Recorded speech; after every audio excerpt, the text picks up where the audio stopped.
everyone, Lauren from Voice Magazine here. I'm back for another With Whom on Zoom. Today I am joined with Mark Hewitt and Marta Carvahlo, and we are talking about their new Brighton Fringe show, Labyrinth. So Marta and Mark, first off, tell me a little bit about yourselves, both personally and professionally, and what your roles are in the production of this show. My name is Marta Carvahlo. I'm a Portuguese actor, but living in London for 7 years now. And I'm the actor in this show. That is a one-woman show. So, and this show was also a show that I have done before. The Portuguese version previously I have done in Portugal, Spain, and Brazil. And then I approached Mark, with whom I was working before, if he could help me in adapting my rough translation.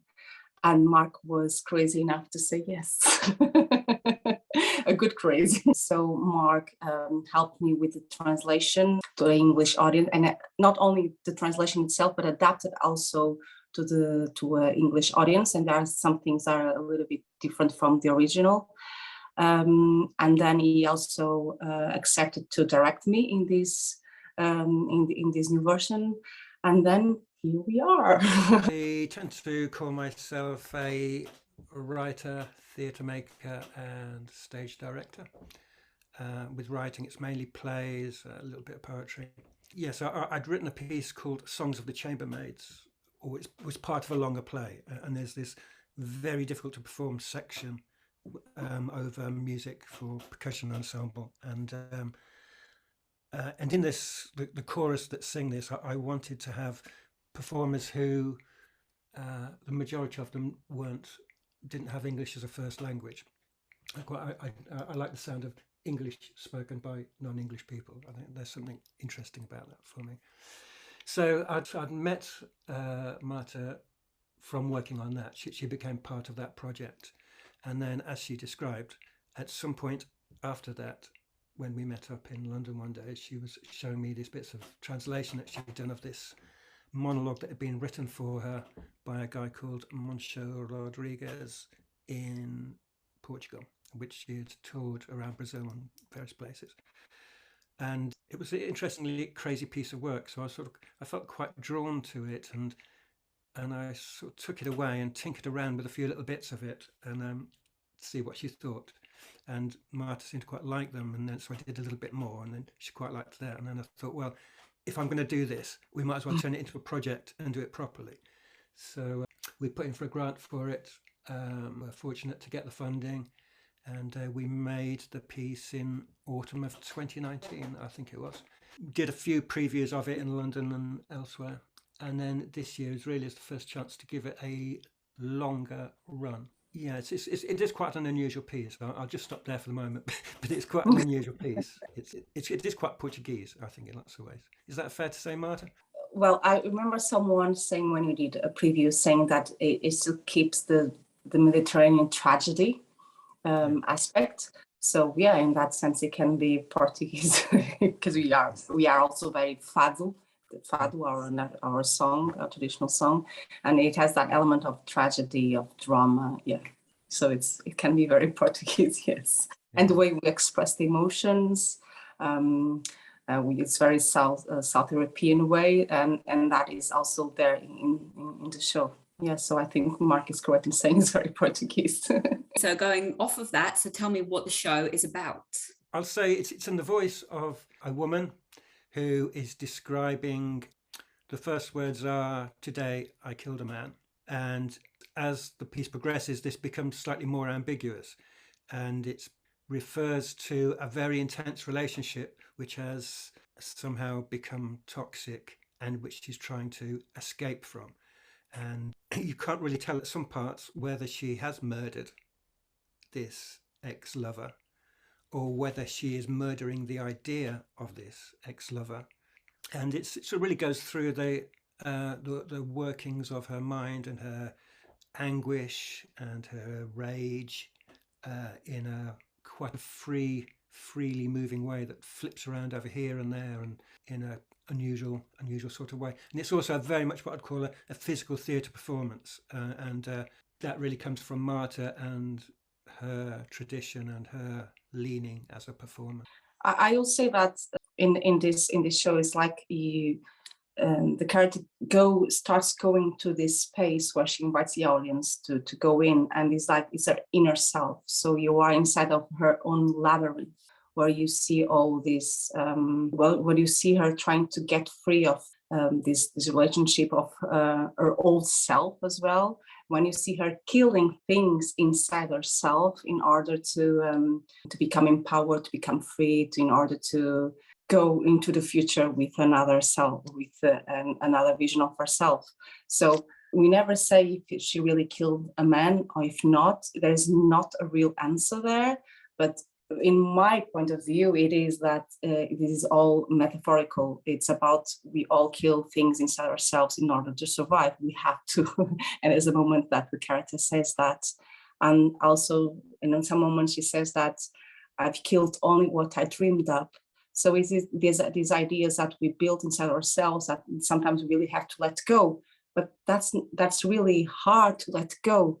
And so the audience is invited to become a part of this ritual of how to let go, how to kill things inside ourselves are not healthy anymore, how to survive, how to become free to be yourself again. So more than just watching a story, the audience is really invited and participate in that moment. So I think that is something that we wanted to do in the Portuguese version, that it's like a moment of that the audience is very much with me and very much like feeling what is going on instead of really watching a story develop. And when we did the previews, some of the feedback was saying the same. I could see myself in that place. I could imagine this. I could feel that. So it's more about also it's very.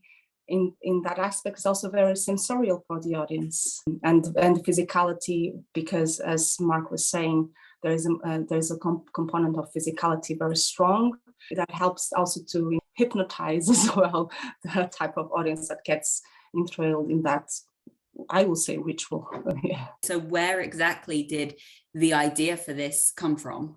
Well, this was written by Munch Rodrigues. Yes.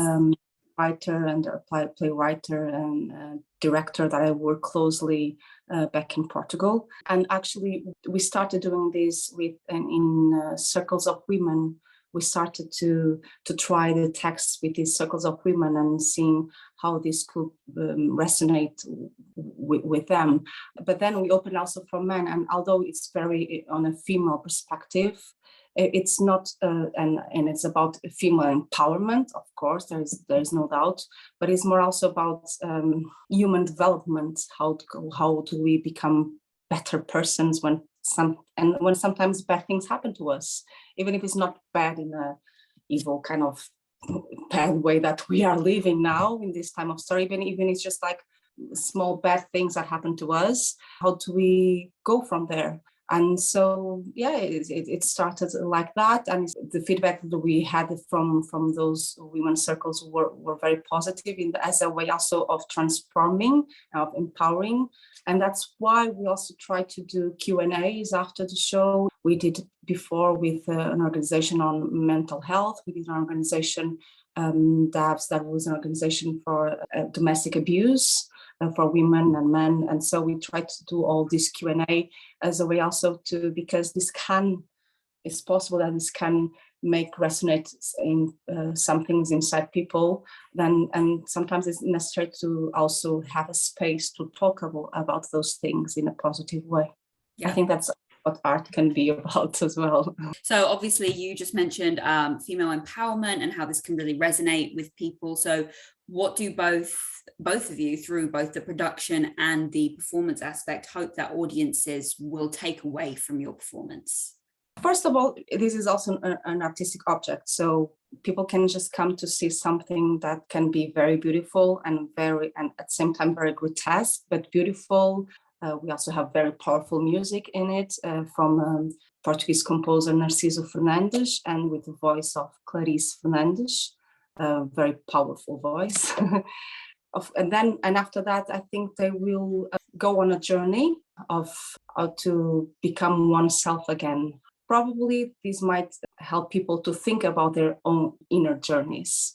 But the end, it's a good ending. So not a happy ending and you live happily ever after, but you can see that people can get out of the theater feeling with a sense of release as well. It also has a little bit of a catharsis of the Greek tragedies, in a sense as well. I hope people will come and see. It's beautiful. It appealed to my senses artistically. They can see something artistically that is meaningful to them and also meaningful to them in their own personal development. I think because of the nature of the piece, it's very imaginative. It's hard to follow in a straightforward, intellectual, rational way. In a way, it forces you to have to feel something and respond to the voice of the character and her situation. And I like that it does that. There's a sort of richness to that. I never really think that much about what I want people to take away from things. In a way, all I want to do is just try and make the piece as the best that we can make it, and people can take away what they like from it. And as far as I'm concerned, I don't really feel as though it's my place to say. And I don't like artistic projects where I'm trying to condition the audience to respond in a certain way or feel a certain thing. It's as much of a mystery to me what someone will take away from it as it is to them coming across the piece. I really love the part about the feeling. We just want them to feel something. What? It's about them. But yeah. Marta, what was it like performing in a one-woman show as different from performing in a show where there's multiple actors? And then Mark, what was it like producing and directing Marta as opposed to directing multiple people in one performance? The difference is that I don't have anyone to help me to manage the energy. When we act with someone, when we are in a theater show with our partners in scene, with colleagues, we can also react. It's very much a process of giving and receiving, giving and receiving, giving and receiving. So in this process, the giving and receiving, it's mostly with the audience. I'm giving and receiving and some energy, some their attention, but there is also this giving and receiving, but only with the audience.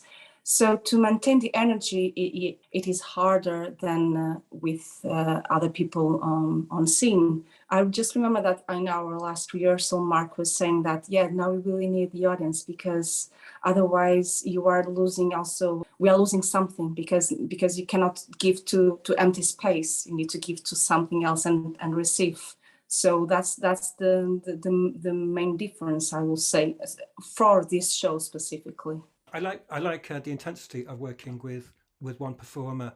It's very direct and immediate. There's also in another way that there's less organizational problems. If you're working with a bunch of actors, there's always about 3 of them are late, and it's just always chaotic and but also fun, and they develop their own world as a group of performers and their own interaction. Yeah, so it is different, and it's quite demanding. It's quite demanding doing a one-person show. It's a lonely place in a sort of way, because once you go out there, that you've got no one else. I can't do anything anymore. No, there's no other performers to dig you out of it. You're stuck in the middle, and it unfolds as it does. So, I mean, any sort of theatre is always a risk. Any live performance of this type, it's always a risk, and it's a difficult risk to handle when you're out there on your own. So, you have to admire the performer going out and doing such a dangerous and crazy thing, as because it's quite, it's a reasonable amount between 45 minutes to an hour of language movement.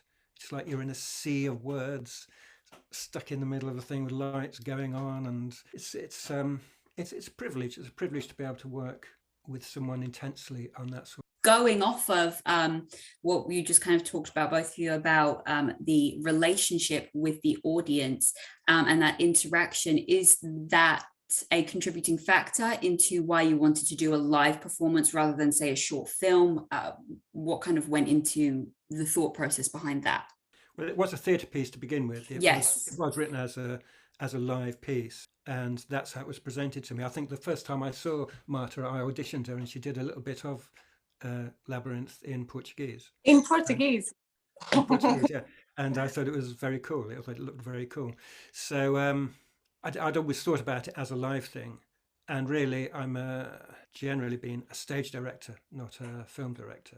So yeah, it never really occurred to me to do it as a film piece at the time when we started working on it. I guess more since then, it's occurred as a possibility, especially I guess after the lockdowns and the COVID stuff. A lot of people started thinking more about using film and video as a medium for doing different versions of live work. It's become more current.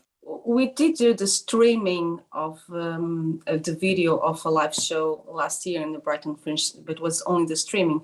But this really needs, I think, for this show, Labyrinth, there is this part of the communication with the audience, this kind of making the audience feel something and receive that energy from them. That is really much part of the show, and that, of course, will always be lost with the video. So then what was it like translating this from Portuguese into English? And you obviously mentioned the differences and the changes that you made. What were those changes and why did you make them? I think anyone who's done any translation will tell you that in a way you have to reinvent the text in another languages. I mean, we had to work quite a lot together. I mean, I would come across one bit and I think, I haven't got a clue what this means. I don't really get this at all. And Marta might explain, oh, well, it sort of means this, but it also implies some element of something to do with sexuality or whatever it is. And then you have to think around it again. And I sort of did it in 3 stages. So the first one was trying to do something that was quite close to a literal translation, and then working on that with Marta. And then when we got to a certain point, then putting away all of the Portuguese stuff and then thinking, now how does this actually work in English? And even now, I still find odd bits where I think, actually, I'm not sure that bit feels quite right. And so even rehearsing this month, we've changed odd little bits or taken a word out or a line out, so it's like a never-ending process in a sort of way. I think we gave it a slightly different edge as well. I mean, you could say that it's given it slightly more of a black humour element to it, which is sort of works with the English language. Because that is something I always admired about some of the British work, is that is the black humour. So for me, that was perfect. And also we still use the Portuguese music, but in different ways, because we don't really need to be attached, because the Portuguese music has the lyrics in Portuguese are related to the text, but because they are in Portuguese, we could now use it in different places.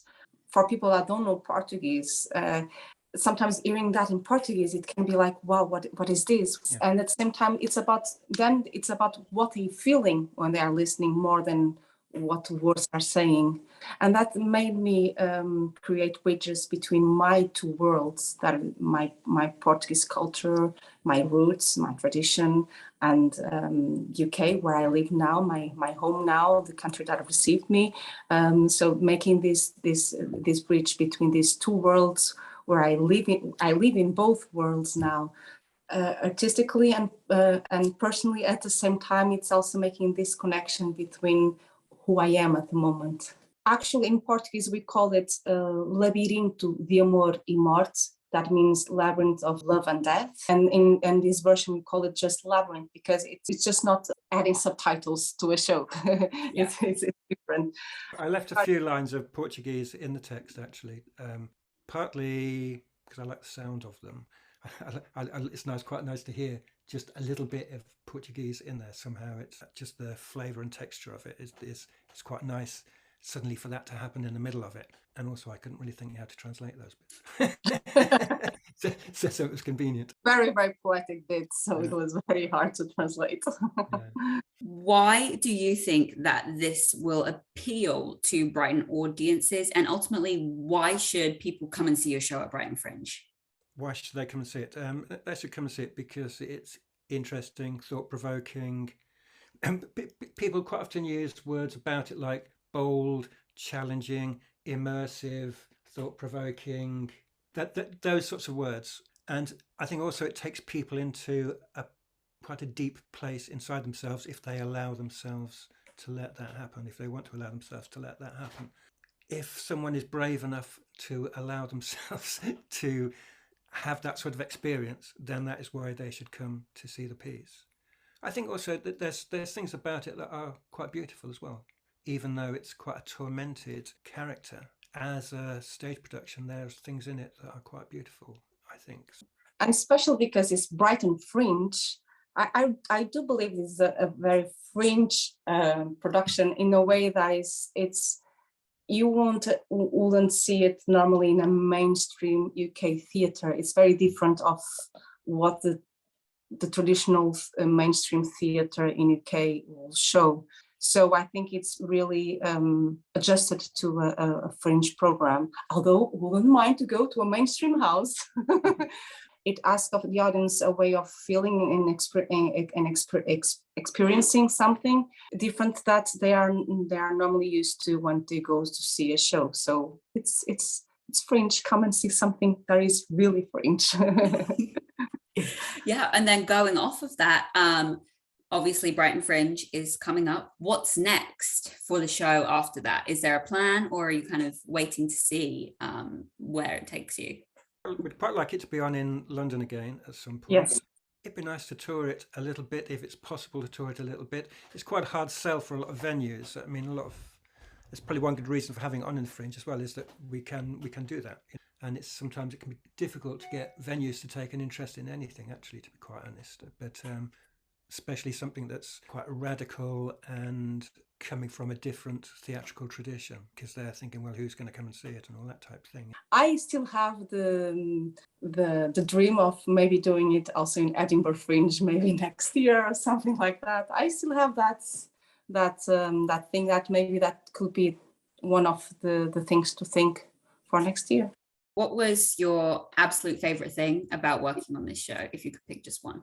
I think initially speaking, for me, my absolute favourite thing was just that we got, I like working with Marta. We had an opportunity to work on something very intensively in 2019. It was a joy. The reason I do things is to have an adventure, and to enrich my existence by having these adventures in making art. And if you get any opportunity to do that, it's a massively positive thing in my life. So just the actual fact of doing it for me is probably the most important thing. Then when you end up with something and you take it out and people respond to it warmly, and even just respond to it, that is another layer, so it's lovely to see it when it goes just right, those performances when it lands just right, and when you've got just the right people there to appreciate it. And probably, we're doing a run of X amount of days. Probably one of those days we will have just exactly the right perfect audience and give exactly the right performance. And I will come out of it a happy man, which is quite difficult for directors, because or most of my time I'm thinking that could be better, that could be better. Surely, there's something not quite right about this bit. Oh no, you forgot that. Or whether it happens to be. The life of a director, it tends to be, or that side of the process, you're more aware of the negatives than the positives half the time. So I'd like to come away at least one evening entirely with unblemished satisfaction. I have to say that because in terms of the show itself, depending where I am in life, some parts speak more to me, even the beautiful ones or the more drastic ones, depending. But what I really love about this show, the most thing that I love about this show as general, is like, in the end, when someone from the audience comes to me and says, I could feel that, or I could see myself in that, you made me think that, I can feel that this wasn't just me doing something on a stage, just it was an experience that was shared, a mutual experience. So in a way, I was connecting with other human beings. So that's one of the best things that I like about in the end of the show. So my final question is for everybody who is interested in watching the show. When and where can they watch it, and where can they get their tickets? It's at the Lantern Theatre on St James's Street, corner of St James's Street and Rock Place in Kemp Town in Brighton.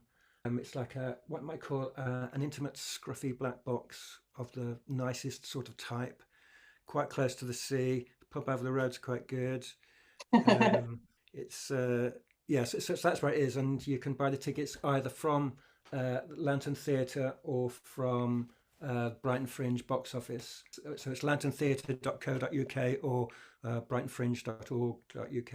And the show is called Labyrinth, and it runs from the 24th to the 29th of May with sessions at 7:30, and on the 27th of Friday also a matinee at 2:30. Amazing. So is there anything else that you would like to add for either the viewers or just in general that you would like to comment on regarding your show? If anyone is reading this or seeing this, why don't you come and make your opinion about it? I was just recalling the very first preview that we did in 2019, which we did in Hastings, and there was a woman came along to review it, and she was chatting with me before the performance, and I was asking her what she liked, and she said, well, you know, I do quite like theatre. I don't like things that are too poetic, and I don't like stream of consciousness. And I didn't say it at the time, but I thought, oh, well, that's good, because there's a stream of consciousness and it's very poetic. But she gave it a really good review. So I think that was a really positive thing, that someone came along and actually experienced something which she's been telling herself she doesn't like and really liked it. So come with an open mind is all I would say. Amazing. Well, thank you so much for taking the time to speak with me today. It was great speaking with both of you. Thank you, Lauren. And I wish that I could see the show, but I'm sure it will be great. And I wish you the best of luck in your Brighton Fringe performances. Thank you. Bye. Thank you very much, Lauren. Thank you for your time. Thank you. Bye.